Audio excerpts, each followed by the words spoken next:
ShadowDirector, Dissecting the DSM, Episodes 6, 7, and 8, Part 1.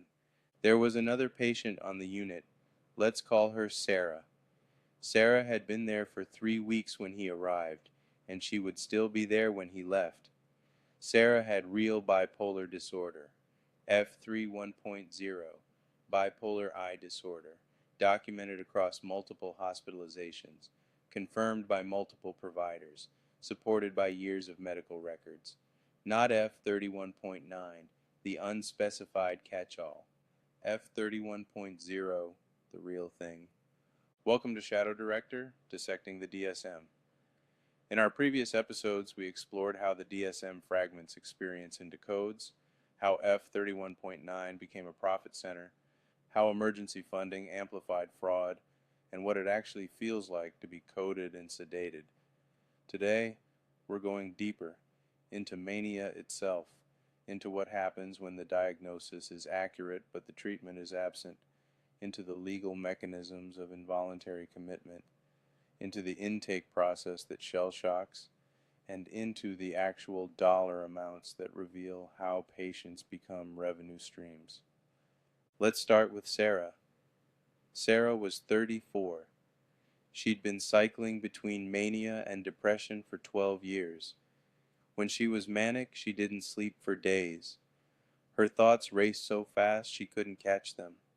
She made impulsive decisions, spending money she didn't have, starting projects she couldn't finish, believing she had special powers, that she could see the future, that she was chosen for something greater. When she was depressed, she couldn't get out of bed.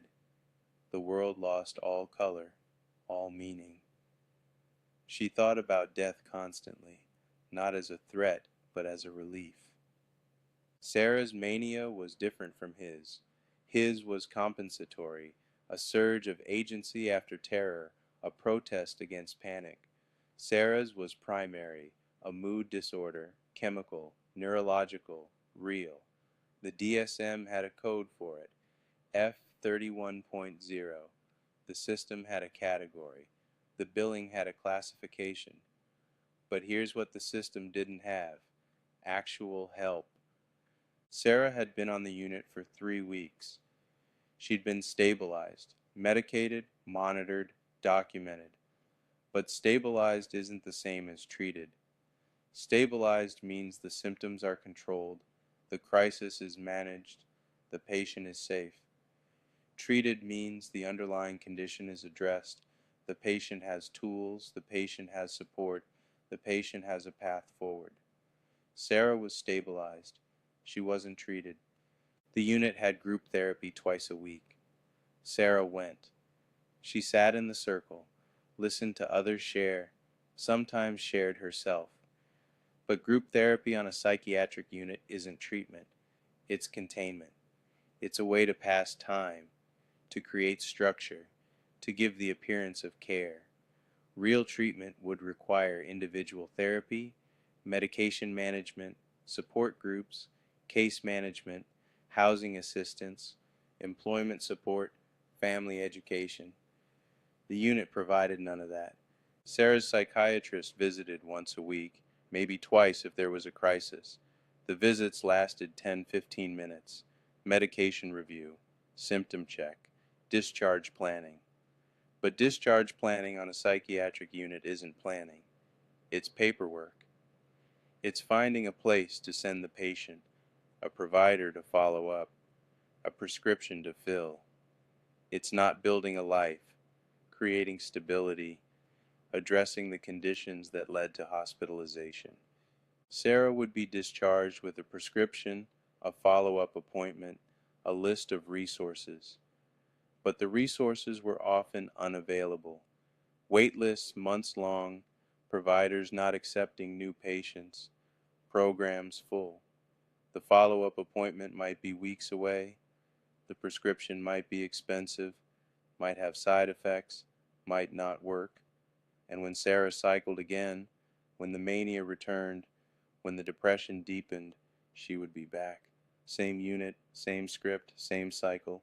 This is the deeper mystery. It's not just about fraud. though fraud exists. It's not just about misdiagnosis, though misdiagnosis is common. It's about a system that codes but doesn't treat, that stabilizes but doesn't heal, that documents but doesn't understand. Sarah had the right diagnosis, she had the right code, she had the right medications, but she didn't have help. Let's explore mania itself. What does it actually feel like?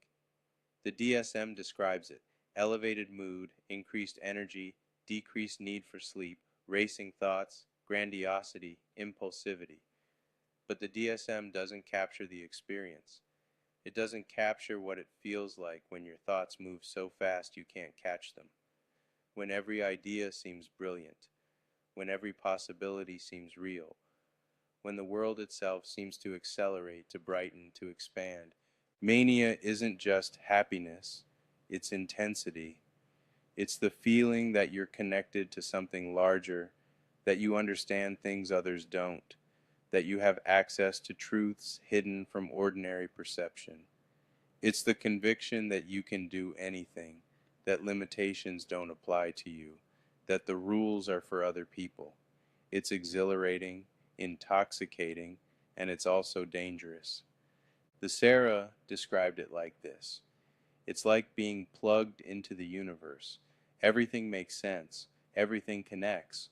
I can see patterns other people miss. I can understand things that are beyond normal comprehension. I feel powerful, chosen, special. And then it crashes. The connection breaks. The patterns disappear.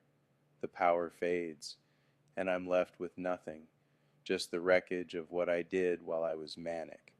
The relationships I damaged, the money I spent, the opportunities I lost. The DSM has codes for this: F31.0 for full mania, F31.1 for hypomania, F31.9 for unspecified. But codes don't capture the experience. Codes don't provide treatment. Codes don't offer support. Codes are just categories, classifications, billing opportunities.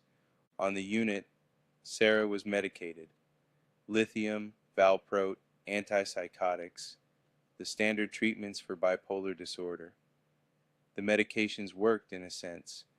They controlled the symptoms. They prevented the worst of the mania, the deepest of the depression. But they also flattened her. They took away not just the mania, but the energy, the creativity, the sense of connection. They made her stable, but also empty. And the medications had side effects: weight gain, tremors, cognitive fog, emotional blunting. Sarah had to choose stability with side effects or risk of cycling without medication. It wasn't a real choice. She needed the medications, but she also needed support, therapy, understanding, a life worth living. The medications provided one. The system didn't provide the other.